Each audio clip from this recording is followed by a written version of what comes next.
എൻ്റെ ഗാന്ധി യൂണിവേഴ്സിറ്റിയിലെ ജേർണലിസം വിദ്യാഭ്യാസത്തിന് ശേഷം കൈരളിയിൽ വരുന്നതിന് മുമ്പേ കൊച്ചിയിൽ തന്നെയുള്ള വികാസവാണി ടെലിവിഷൻസ് എന്ന് പറഞ്ഞ സ്ഥാപനത്തിൻ്റെ പ്രോഗ്രാം എക്സിക്യൂട്ടീവ് ആണ് ഞാൻ.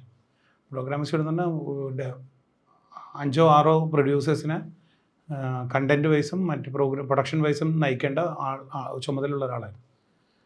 അപ്പോൾ തന്നെ ആകെ അന്ന് ഉണ്ടായിരുന്ന ഒരു ചാനൽ എന്ന് പറയുന്നത് ഏഷ്യാനെറ്റും സൂര്യയുമായിരുന്നു.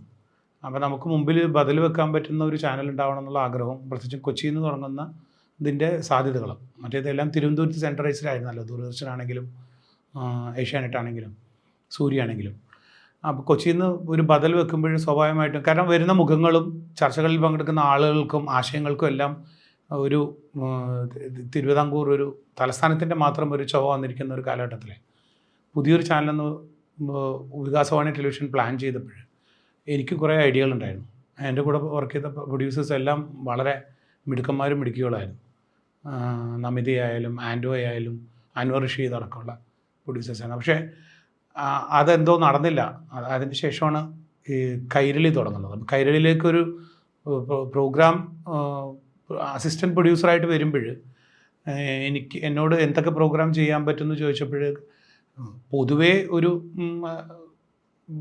ടെലിവിഷൻ്റെ ചട്ടക്കൂടിൽ നിൽക്കുന്ന പ്രോഗ്രാമുകൾക്ക് അപ്പുറം ന്യൂസ് ഓറിയൻറ്റഡ് പ്രോഗ്രാംസ്, കുറച്ചും കൂടി സെൻസിറ്റീവായ ടെലിവിഷനിൽ കുറച്ചും കൂടി കണ്ടൻറ്റ് കാതലുള്ള പ്രോഗ്രാം ചെയ്യാനുള്ള ആഗ്രഹമാണ് എനിക്കെന്ന് ഞാൻ പറയുകയും, അങ്ങനെ ലഭിച്ച പല ആശയങ്ങളുണ്ടായിരുന്നു. പല പ്രോഗ്രാമും സ്വാഭാവികമായിട്ടും നമ്മൾ ചെയ്യേണ്ട ഉത്തരവാദിത്തങ്ങളുണ്ടായിരുന്നു. അങ്ങനെ തന്നൊരു പ്രോഗ്രാമായിരുന്നു ഗൾഫ് നാടുകളിലെ മനുഷ്യരെ സംബന്ധിച്ചൊരു പ്രോഗ്രാം വേണം. കാരണം ചാനലിന് ഒരു റെസ്പോൺസിബിലിറ്റിയും കൂടിയാണ് ഈ മനുഷ്യർക്ക് എന്തെങ്കിലും തിരിച്ചു കൊടുക്കുക എന്നുള്ളത്. അവരെയും കൂടി ഉൾപ്പെടുത്തുന്ന ഒരു പ്രോഗ്രാം വേണമെന്ന് പറഞ്ഞപ്പോഴാണ് അന്ന് മോഹനേട്ടൻ, KR മോഹനായിരുന്നു ഞങ്ങളുടെ ഡയറക്ടർ ഓഫ് പ്രോഗ്രാംസ്. അപ്പോൾ അദ്ദേഹത്തിൻ്റെ ആശയം, അപ്പോൾ പുള്ളി നമുക്കിങ്ങനെ ഒരു ഐഡിയ തന്നപ്പോഴും നമുക്ക്, എൻ്റെ ജ്യേഷ്ഠൻ അന്ന് ഗൾഫ് ടുഡേയിൽ ദുബൈയിൽ വർക്ക് ചെയ്യുമായിരുന്നു.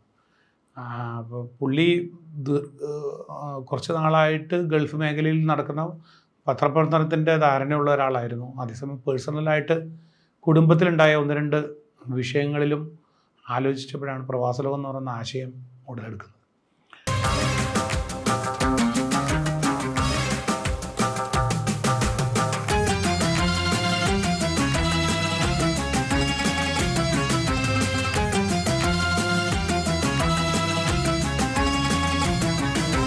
പ്രവാസലോകം എന്ന ആശയം കണ്ടൻറ്റ് വൈസ് അത് ടെലിവിഷനിലേക്ക് വന്നപ്പോൾ കാണാതാകുന്ന മനുഷ്യരെ അന്വേഷിച്ചുകൊണ്ടുള്ളൊരു പ്രോഗ്രാമായി മാറിയെങ്കിലും യഥാർത്ഥത്തിൽ പ്രവാസലോകത്തിൻ്റെ ഐഡിയയും ഏറ്റെടുക്കേണ്ട ഉത്തരവാദിത്വവും ഇന്നേ വരെ ആ കൈരളിയിലെ പ്രവാസലോകം എന്ന് പറഞ്ഞ പ്രോഗ്രാം ഉണ്ടാകുന്നത് വരെ, അല്ലെങ്കിൽ മറ്റൊരു ചാനലിലും ആരും ചെയ്യാതിരുന്നത് വരെയുള്ള പ്രവാസികളുടെ വിഷയങ്ങളിൽ സീരിയസ് ആയിട്ട് ആര് എന്തു ചെയ്യുന്നു എന്നുള്ളൊരു ചോദ്യം അതുണ്ടാക്കുന്ന ഒരാളെന്ന നിലയ്ക്ക് ഇരിക്കും.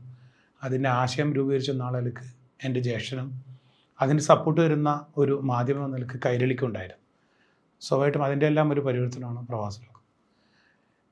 പ്രവാസലോകം അന്ന് തൊട്ട് ഇന്ന് വരെ ഇപ്പോൾ 25 വർഷം പൂർത്തിയായിരിക്കണം ഈ വർഷത്തോടെ, 2025. 2000 തുടങ്ങിയ പ്രോഗ്രാം കഴിഞ്ഞ 25 വർഷങ്ങളും മുന്നോട്ട് വെച്ച വിഷയങ്ങളിൽ ഒന്ന് ഇത് തന്നെയാണ്. കാണാതെ പോകുന്ന മനുഷ്യർ, അവർ എങ്ങോട്ടാണ് മടങ്ങുന്നത്, അല്ലെങ്കിൽ എന്തുകൊണ്ടാണ് അവർ ഒളിച്ചിരിക്കുന്നത്, അവരെ ഈ അവസ്ഥയിലേക്ക് തള്ളിവിടുന്ന ഘടകങ്ങൾ എന്തൊക്കെയാണ്, അതാണ് അതിൻ്റെ യഥാർത്ഥ കണ്ടൻറ്റ്. ഇപ്പോൾ 25 വർഷങ്ങളിൽ നമ്മൾ